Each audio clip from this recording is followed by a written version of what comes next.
there's quite a lot to talk about after this one. When talking about the Bahrain Grand Prix 2020, there's one thing you can't not talk about, and that is the incident with Romain Grosjean. Absolutely horrific incident. Very scary. Didn't really know what was going on for a while there.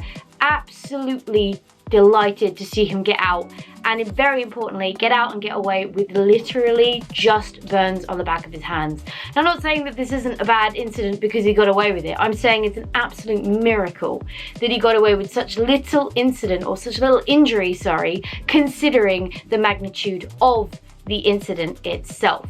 A massive, massive credit to the FIA, the medical team, the safety team, the marshals, anyone who's worked on developing the safety of Formula One over the last few centuries, because if one thing had been different, he wouldn't have walked away as simply as he did. There is a 3D rendition, which I'll leave a link to down in the description box for anyone who's interested in watching it, because I do believe we've seen the incident just a few too many times now, so I won't be replaying it and I won't be showing any of it on the video. But for anyone interested, there is a 3D render of what somebody's made to show how the halo helped in this incident. Now, it's really important, this one, because contributing most was that halo. Without it, it would have been a lot worse for Grosjean. The halo saved his life, basically, and it kind of comes down to the debate we were having a few years ago when the halo came in. There were people who didn't like it because it aesthetically didn't look nice. I'm not gonna lie, I didn't like the look of it, but I always said it has to save just one life, and it was completely worth bringing it in. I won't hear a word against it now. Grosjean is still with us today because his car looks like a flip-flop. And in that case, all cars should look like flip-flops.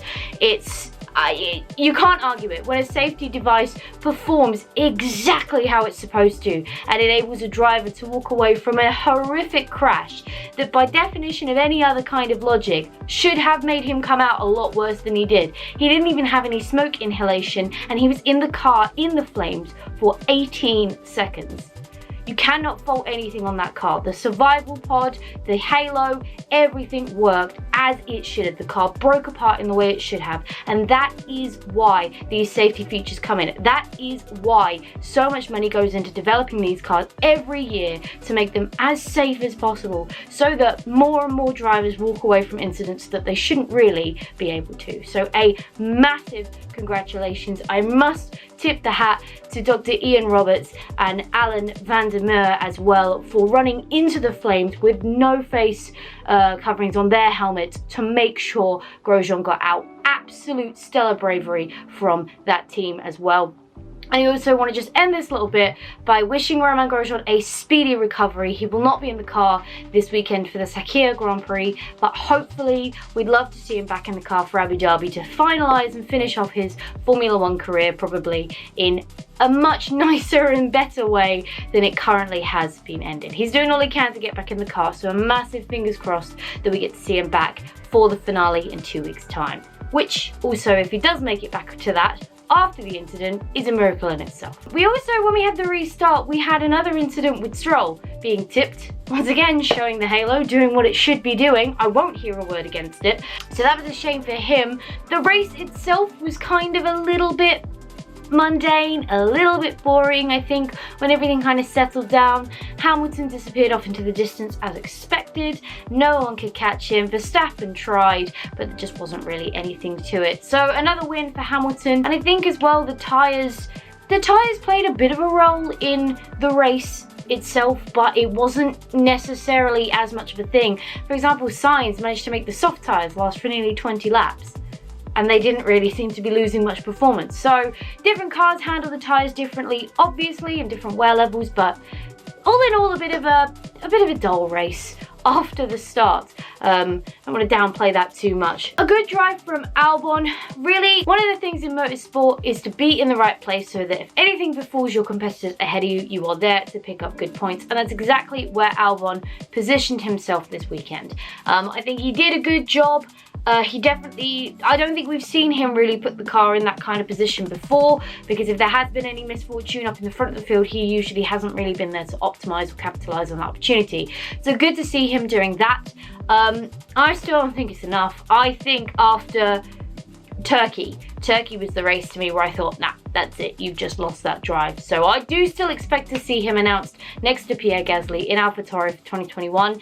Probably Perez at this point. I'm now kind of leaning a little bit more towards Perez being in the Red Bull drive, but obviously that is not really Red Bull's way to hire outside. But I also think it would be really good to get someone like Perez or someone with experience in next to Verstappen. I think that'll be a really interesting dynamic to kind of see come through. And I still don't think it's going to be anyone but Verstappen's team, but I think it'll be interesting to see that different dynamic. Really, really good job from McLaren this weekend, hence the hat. They did really well.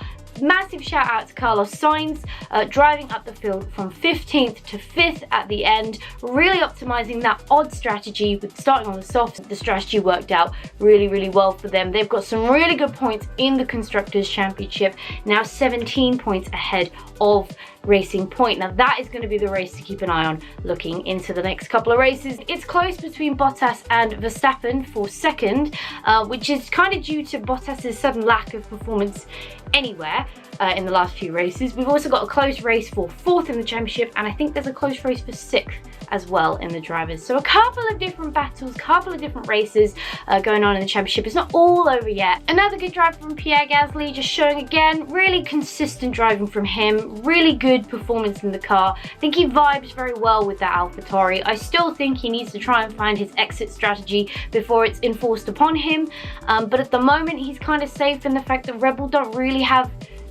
any young drivers in their pool that maybe are ready, maybe not, but definitely don't even have the super license points to be able to optimize. So there's that element of it that's kind of keeping Gasly in a safe spot. So it's a good seat for him. He's showing very well his racecraft, but he does, in my opinion, need to start thinking about an exit strategy. Interesting race from Daniel Ricciardo this weekend. 7th finish for him. Not too bad. Not really helped Renault in the Constructors, with obviously McLaren ending ahead of them. I think they still sit 5th, if I'm not wrong. Just not really a massive race for him, nothing really of note. A good job, good points scored for him, and I think he's one of the drivers in the 4th place battle as well, so obviously scoring points for him, very important, and outscoring those around him for 4th place in the Drivers' Championship as well. So a good race for him, but a bit of a muted one. He didn't really do anything stand out, which I think is what I'm trying to oddly say here. 8th went to Bottas. I don't really know what's going on with Bottas in this Mercedes at the moment, but it's really not vibing too well. He's having some difficulties. He struggled a lot in Turkey with the grip and the tyres, which I think everyone was struggling with, but he was one of note that struggled a hell of a lot. Finishing 8th in the best car on the grid is certainly not good enough, and I think if I was him, I'd be questioning a lot of things as to what is it about this car, the performance, what's slipping, what's not working anymore, what's kind of losing him that performance, because he wasn't this far back 3, 4, maybe even, yeah, 2, 3, 4 races ago. So something's happened, something's not quite working with him anymore, and he needs to work that out, especially ahead of the weekend coming, but we will discuss that momentarily. And then just to round off the top 10, we had Ocon in 9th and Leclerc in 10th. Another bit of a quiet one for Ferrari. They really did really well in Turkey, but once again, just proving that the confusing conditions and the difficult conditions worked in Ferrari's favour. It wasn't necessarily that suddenly the car had become good at performing, it was that the difficult conditions hid their drivers handled very, very well in comparison to the rest, which is what gave them the great performance they had last weekend. Vettel finished 13th with Leclerc 10th, so just to show that Ferrari really needs some work ahead of the next year. Do have to mention though, a massive disappointment for Sergio Perez, who was on for a very good and well-deserved podium. He'd driven very, very well, and to have the engine go in the final lap is just heartbreaking for him and everyone involved. Or was it? No, it wasn't quite the final lap because we finished under safety car, sorry, but with like 2 or 3 laps to go. There wasn't a lot of the racing left to go when it went, and it was such a crying shame for him. I really would have wished to see him end up on that podium because he really, really deserved it. That's kind of it on discussion points for the race itself. Now we're going to look ahead to the Sakhir Grand Prix, and gosh damn do we have a few things to talk about here. Firstly, let's talk about the circuit. So we're doing the outer ring, or the outer loop of Bahrain this weekend. It's an 87 lap race with a predicted 50-second lap time coming into this. This is going to be something we've definitely not seen in Formula One maybe ever, but definitely for a very long time. It's certainly the quickest, fastest layout we'll have. There are a few, I mean, it's more like drive, turn, drive, turn, drive, turn, drive, little chicane, drive, turn, drive, turn. So it's not really a complex track. It's not really a complex layout. It's very fast, slow. I think there's going to be quite a few heavy braking points, which will be interesting. 2/3 of the track are pretty much what the drivers know anyway. It's the interesting inner bit that we're now not doing for the outer loop. Go figure. So that's definitely going to be interesting to see them going around that. But more interestingly indeed, we have 3 driver shift arounds. So firstly, for Grosjean in the Haas, for very obvious reasons, he will not be taking part this weekend. He is being replaced for the weekend, and hopefully only for the one weekend, by Haas reserve driver Pietro Fittipaldi. I really hope I said that right. He's done some wet racing in the past. He's been doing a couple of Porsche LMP1 tests when they were going a few years back. I think 2017, he was doing that in Bahrain.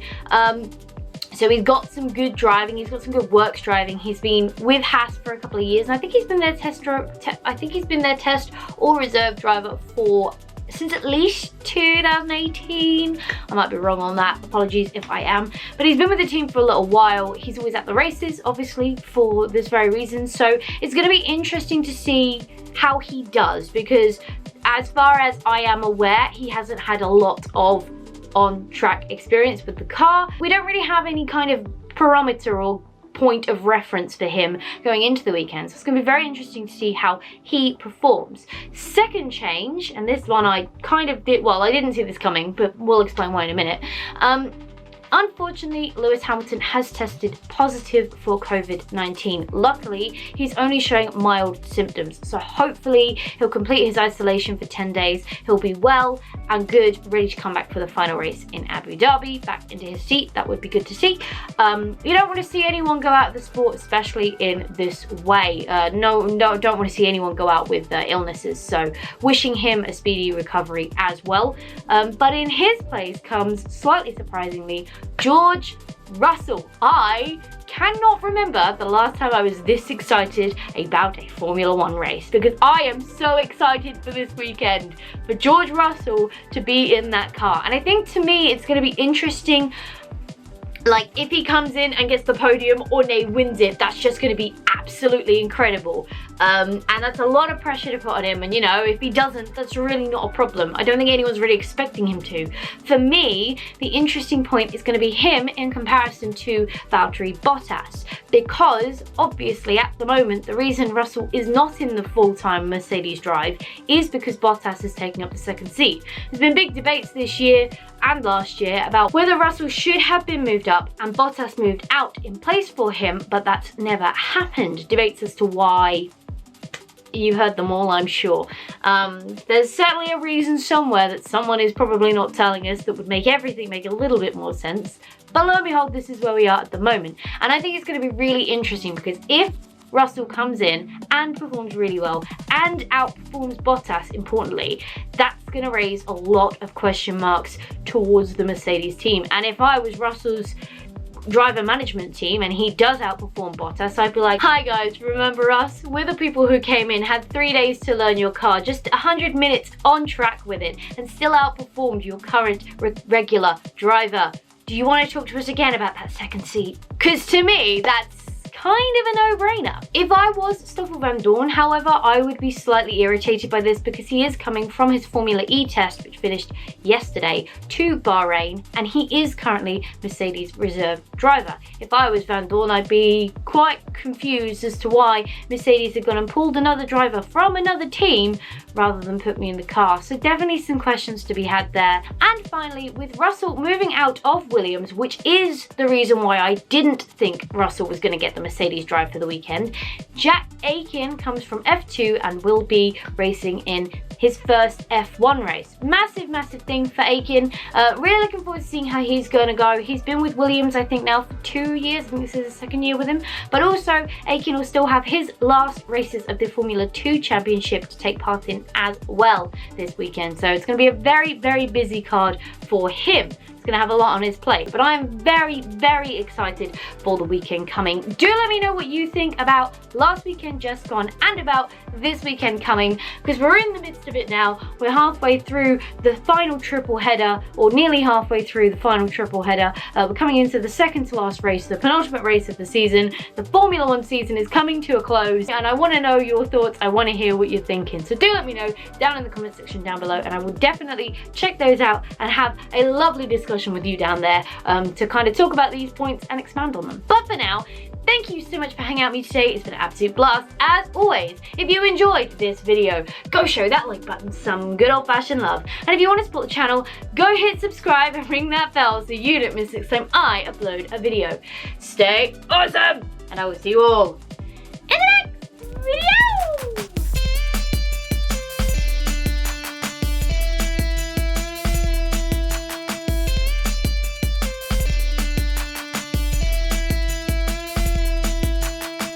I could have had a Christmas and, I could have positioned it so you could have seen it. Oh well, I probably should have tried this at the start of the video, not the end.